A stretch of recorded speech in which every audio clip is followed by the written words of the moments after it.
Hey friends, welcome back to my home. Today I am going to spend time with you. We're going to do a little bit of resetting. We're going to do a little bit of decluttering, and I have some fun, cozy hobbies to share with you later on in this video as well. You're just going to go through the day with me. I've got some plant care I need to take care of this day, and I just decided to have you spend a few hours with me. So the first thing that we are going to tackle is I wanted to reset these shelves in my kitchen and my kitchen decor because we are getting ready for a change in season.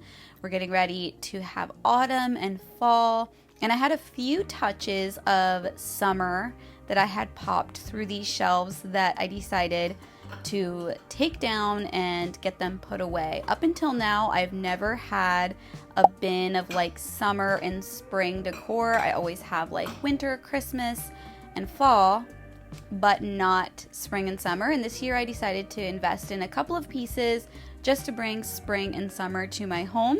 So I'm gonna start a container to store all of these things in. Now our containers are up high in our barn, so I did just put all of this stuff into a basket, and then my husband can help me get those containers down to store all of this. But one of the things I invested in this year was some spring and summer inspired mugs. I think this is a really fun way to celebrate the seasons, even if you're not big on putting a ton of decor throughout your house. You can still enjoy the seasons with a mug that you use every day or every morning, and you can just get one to celebrate that season or a couple. Either way, it's just a simple, inexpensive way to enjoy the different seasons that are going on outside.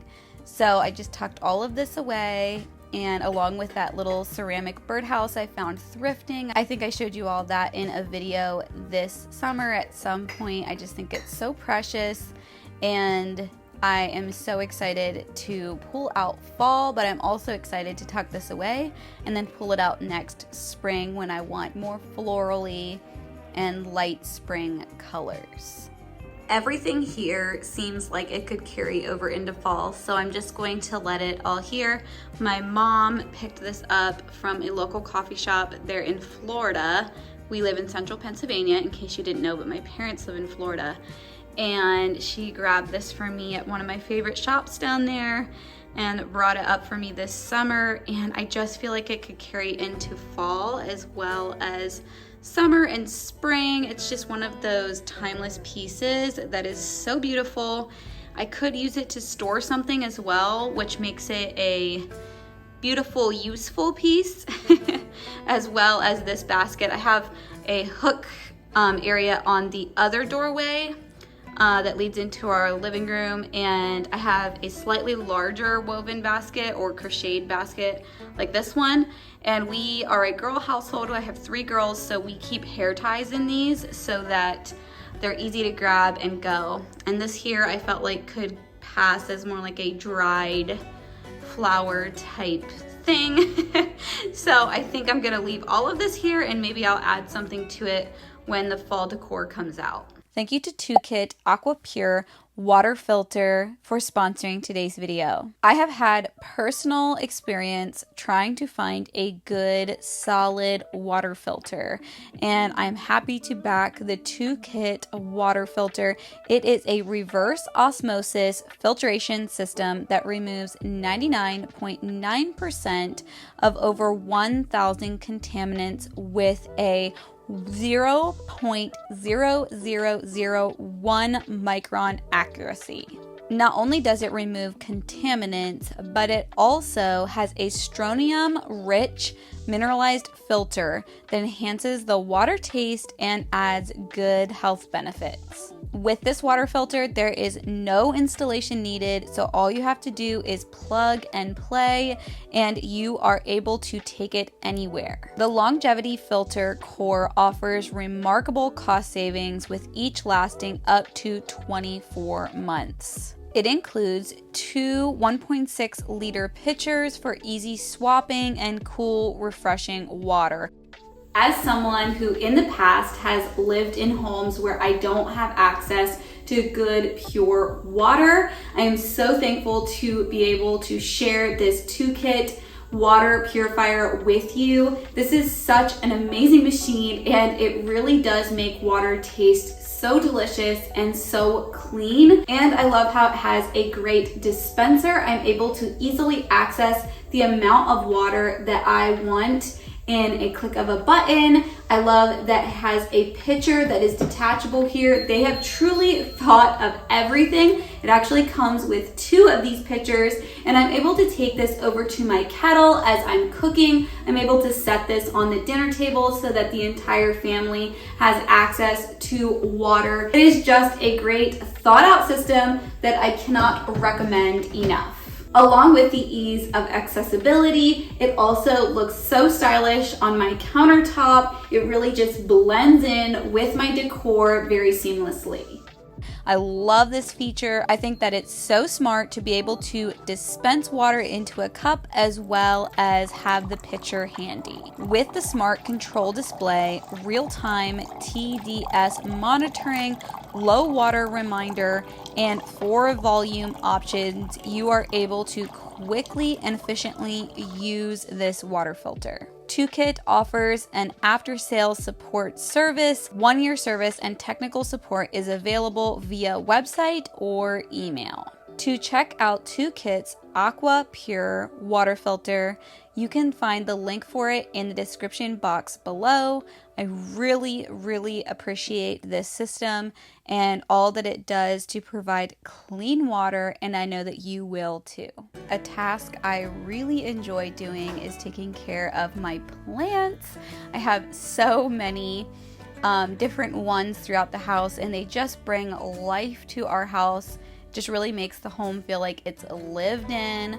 Most all of the ones I have are real. I think in our closet that we turned into a little office, I have one in there that's not real, but everything else is, and I've had quite the ebb and flow with houseplants through the years. If you've been around for a long time, you know that, and sometimes I pass one on to someone else if I get tired of it, or I'm propagating them. In my laundry room, I have this one stem that I've been propagating forever. It's a pothos, and every time I go to water all of my plants, I think about the fact that I need to transplant that, and then I just fill it up with water once again.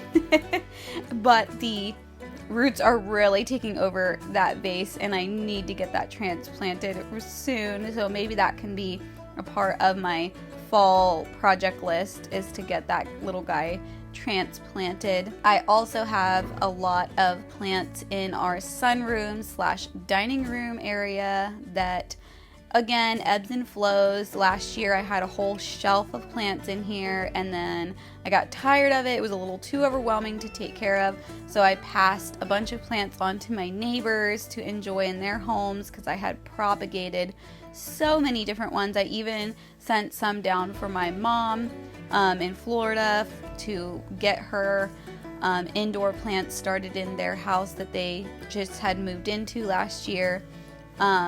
So right now I'm really happy with the amount of plants I have. I feel like that they are doable. I can take care of it all, and it seems to be well balanced and not too much or too overwhelming. So I just went through and tidied up the dining room area, washed off the table, which I feel like is never ending when you have children, and went ahead and watered everything in there.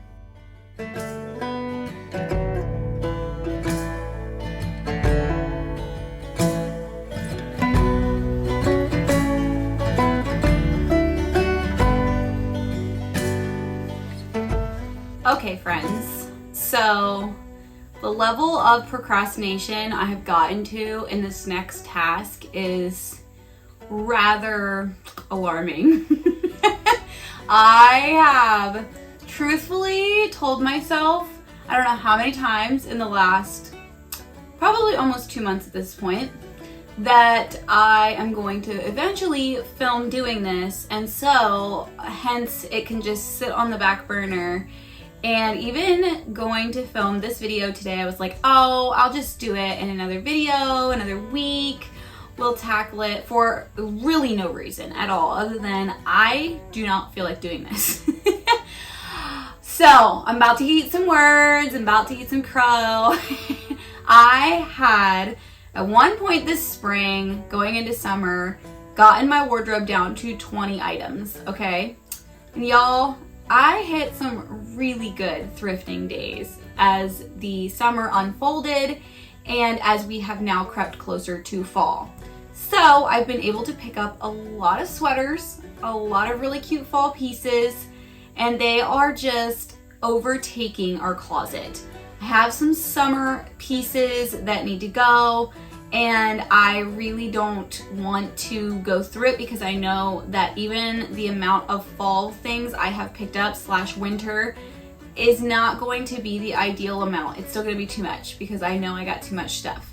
So I made a deal with myself today. If I can at least go through our closet and get 5 items out, I'm gonna be happy. 5. We're just gonna start with 5, okay? For those of you that don't know, we live in a very old farmhouse, and the closet that my husband and I share sort of forces us to have capsule-sized wardrobes. I'm gonna actually turn this whole thing around and let you guys see it. All right, so this is our closet. As you can see, it's not very big. It's not even as big as my arm span, and my husband and I share it. Now, he does have a few bins that go under the bed that work out well for him. And he does not have too many clothing problems. It's definitely more on me. He used to, but I don't know. I think maybe just being forced to have the small closet and the small space has made him more aware of it as well. So you know that you're having issues when you're running out of hangers, and we've literally been shoving stuff like on this shelf that's in here and like up there, and there's baskets on the bottom which work great for our pants mostly, and like sweats and shorts and stuff like that. But yeah, it's just really overwhelming to me right now, and I think there's a lot of extremes out there. I've done it myself where I've decluttered tons of stuff at a time, bags and bags of things and all of that, but for some reason in my life right now, I'm feeling a lot more like sentimental and just wanting to hang on to stuff. So I'm filming this because I feel like that might relate to a lot of other people. You may not be ready to get rid of half of your house like sometimes we do. I get in modes like that, but it's not right now.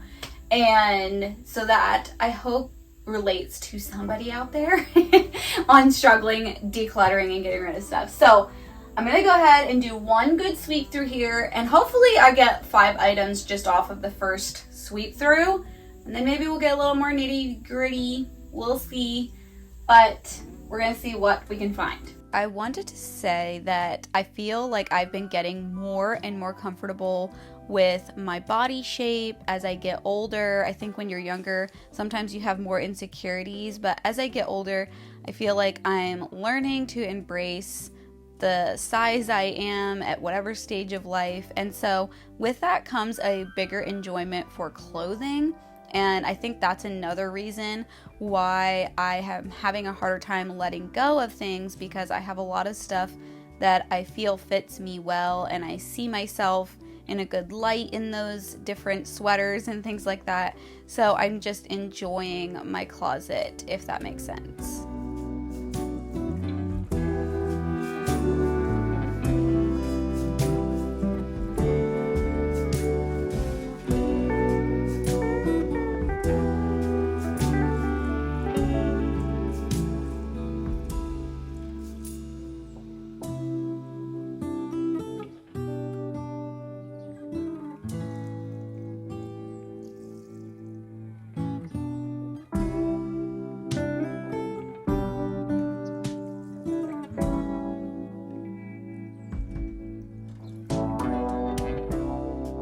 Okay, we're gonna do an item count, which I'm pretty excited about. Also, this little pile back here, we're just gonna pretend is not back there because it's just stuff that I wear a lot and it's not a part of this.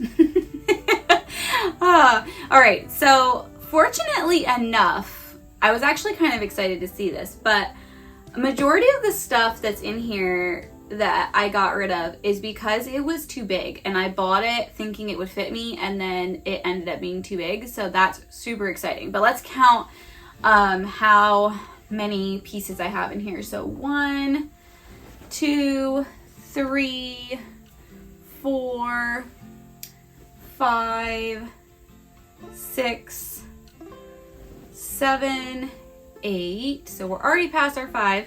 9, 10, 11, 12, 13. So 13 pieces in total. So happy about that. This one is too big. This is something I bought for the summer but has a stain on it, so it probably won't be great for the next summer. Too big. This here I bought, it's not really a color that I like to wear a lot. I mean, it was fun for the occasion, but bought this for a bridal shower to go with a color scheme. This here I bought, and this is a sweater I did a Q&A in, and everybody thought that it was a pregnancy announcement, and it says salty on it, not baby, it says salty. And this is something I don't like how it fits. This is too big. This is too big. This, I just don't care for the style. Bought it when I was on vacation and just needed a t-shirt. This one is too big. This is not fitting the way I wanted it to. Too small and too big. So super happy about this. I'm still way over what I normally want in my closet, but that's what goes with like the changing of the seasons. And I think every time the seasons change, I get very overwhelmed by my closet because I've got 2 seasons colliding, and with living in central Pennsylvania, this time of year, fall and spring, can both have very cold days and very hot days. So you've got a lot going on with 2 different types of wardrobes. But either way, I'm really happy that I'll be able to donate this. There was a few things that I think in a few weeks I will be ready to get rid of. We are getting ready to go to Florida for half of this next month. Like I said, that's where my parents live. So I probably will be able to scale down on some of the t-shirts and stuff like that once we're done with that trip. But either way, super happy with what I was able to declutter today.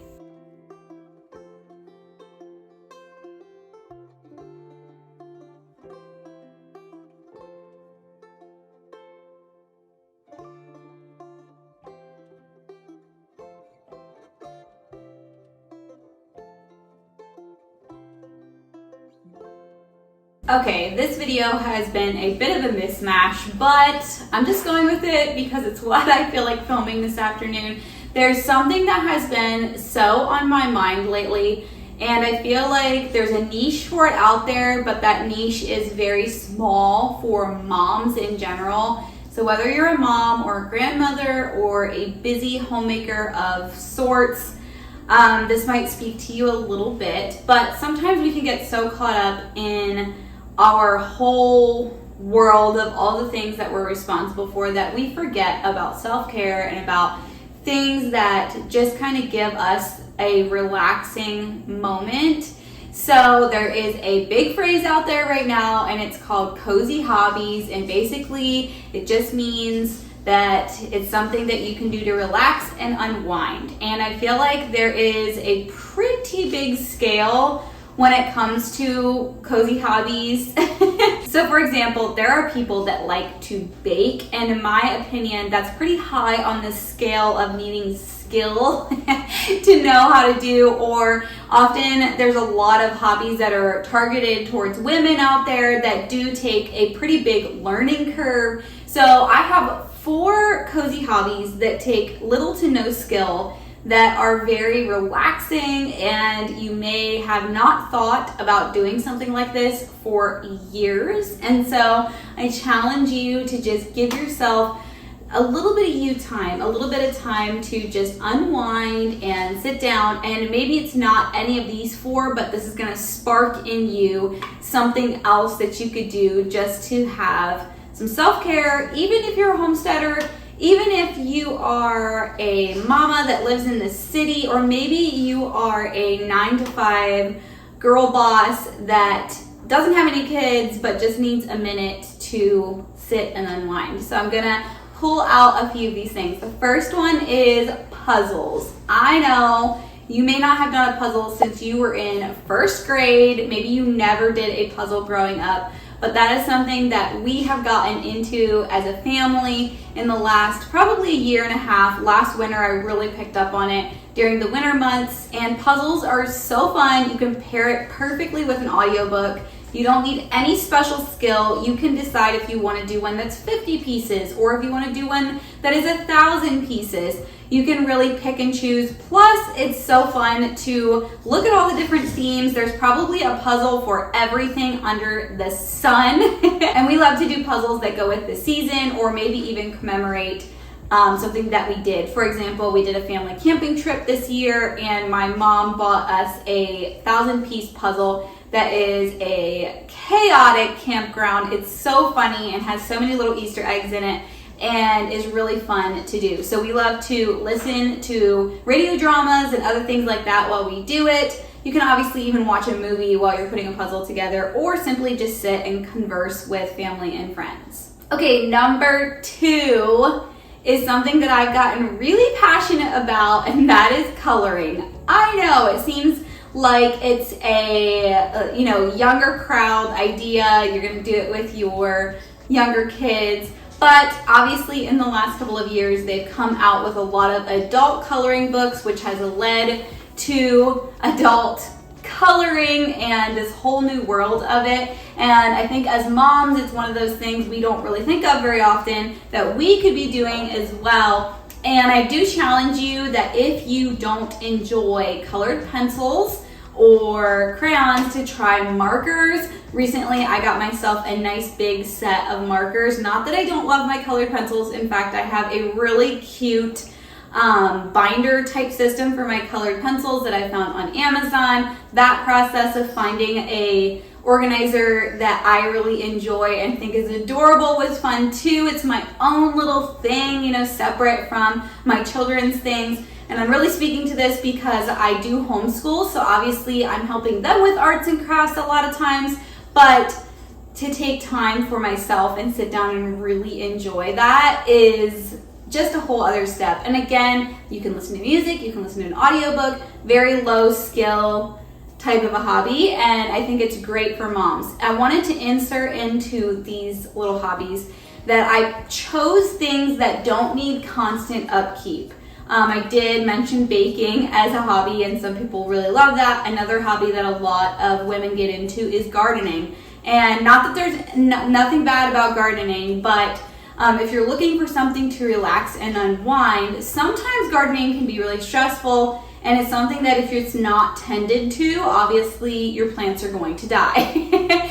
So these are things that you can pick up, set down for 3 weeks, or not touch it but once a month, and it's not going to die. It doesn't need upkeep, and it doesn't need crazy skill. So that's why I chose these very simple things. So we got puzzles, coloring, and the third one that I have for you is creative journaling. And the reason I'm putting this on here is, if you guys have followed me for a long time, you know that I really love paper crafting. Always have, always will, anything with paper. And the really fun thing about creative journaling is you can get as crazy as you want. Some people save receipts and make it more of a junk journal. Some people do more scrapbooking by putting a lot more photos in. Some people just do stickers and paper and washi tape, or you can do a bullet journal. There's so many types of journaling out there. You can find something that's easy for you. And again, there's no pressure to keep up with a journal every single day. Maybe you'll do more of a junk journal style and not even write in it, but just cut out things from magazines and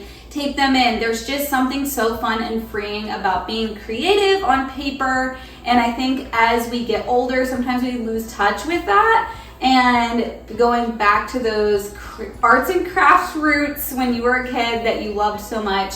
And you can go all out with the creative journaling. You can get a lot of supplies, or you can just have a little zip pouch with all your little bullet journal supplies. It can be as big of a hobby as you want it to be, or as simple of a hobby as you want.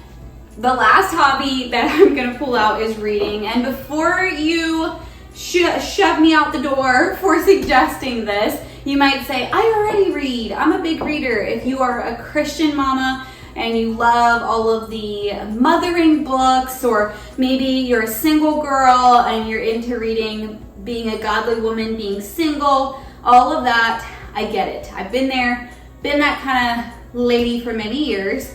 But in the last couple of years, I've really picked up my love for novels and fiction. And I found some amazing writers out there, authors that have encouraged me so much, but through a story form. And I think that we forget about that sometimes, unless you are an avid reader. A lot of people forget about that. Again, going back to your childhood, maybe in your teen years, you really enjoyed reading fiction and novels. And I think that there's also a lot out there that are not very uplifting books and don't really encourage you. So people throw the baby out with the bathwater when it comes to fiction. And so I'm here to rekindle that, and I have a couple suggestions, but I want to say that for myself, for my taste, I definitely stick with authors that are Christians and that glorify God in the things that they write. So in case you're new to my channel and you don't know that, I'm just putting that out there. But I wanted to share with you 3 different authors that I really, really love. And the first one I'm going to just go ahead and throw out there because most people that read Christian fiction probably know about her, and that is Francine Rivers. I have quite a few of her books and really enjoy them. She is the type of person that can write a 500-page book and I can read it in like 3 days. Just because her writing is so good, it's so easy to read, it keeps you really intrigued, yet at the same time she has such a great message that just drives to your heart with it, and it's absolutely excellent. This is the Masterpiece by Francine Rivers. I will link all of these below in case you guys are interested. These 2 I just pulled out of my pile of books, but I actually have all 7 books in this series. This is a author that I think a lot of people don't know about, and her name is Netta Jackson, and she has a 7-book series called the Yada Yada Prayer Group. Super, super good. And then there's a few sub-series off of it. The 7th book is actually a novella. But very encouraging in your Christian walk and just interesting. Has a lot of characters because it is a prayer group of women. So there's a lot of different personalities in it and a lot of different scenarios and things that happen in it, and it's really interesting, and it will have you crying and laughing and all of those things at the same time. So can't say enough about those books. It's my favorite series for sure. And then an author that I have recently done a deep dive, loved. I'm trying to read all of the books that she's written. I think she has at least 12 or 15 books out there. So good, and that is Tessa Afishar. So good. Her writing is set in biblical times. It is not necessarily about main biblical characters, although you do see some in there. And I was very hesitant in starting to read her books because I didn't want anything to be twisted or, set in a wrong light in the shadow of the Bible, I guess. And she does such a great job at filling in gaps of just people that maybe were mentioned in the Bible, or she makes up characters that didn't exist, and then it's all set within biblical times. So for me, reading the Bible, I feel like I get a whole lot more out of the Bible after having read some of her books because I can understand what Rome might have looked like during the time of Paul, or what Athens or Corinth may have looked like, because she talks about how the city's laid out and how different groups of people operated and that sort of thing. So cannot recommend her writing enough. I so enjoy it, and I've been able to pass some of her books on to other people who have also said that it's been very enjoyable. So if you at one time had a spark for fiction and just excitement over reading a new book, or it just takes you to another place for a little time and maybe you need a cup of coffee, maybe it's going to take you, in your busy life, maybe it's going to take you 2 months to read a 300-page book. That's okay. You're still making little pockets of time for yourself just to reboot and recharge. And I think that it's so helpful. For myself, I'm the type of person that really is always going. I'm always someone that has the next thing planned and like the next project I'm working on. So doing these things that intentionally slows me down is just what my heart, soul, body, mind needs. Is just little things like getting out a coloring book and just coloring for 15 minutes in 1 week. These little things that are just fun, little enjoyments that are slow. They're not anything crazy. It's not another TV show. You know, it's just something that has slowed me down and just brings an extra bit of rest and peace. Thanks a lot for watching today's video, guys. I know this was kind of a random video, but it's just what I felt like filming this week, so I thought I would go ahead and share these little things, reset the kitchen, get things ready because I'm about to jump into all the fall things, which I'm excited about, and get my closet decluttered a little bit. It's gonna need a little bit more, but we'll get there, we'll get there. If you need some more organization inspiration, you can check out this video here, and I hope that you subscribe if you're new. Give this video a like, comment below. Let me know if you are a reader, some of your favorite books, series, authors, all the things, all the bookish things. I would love to hear them, and I'll see you guys in my next video.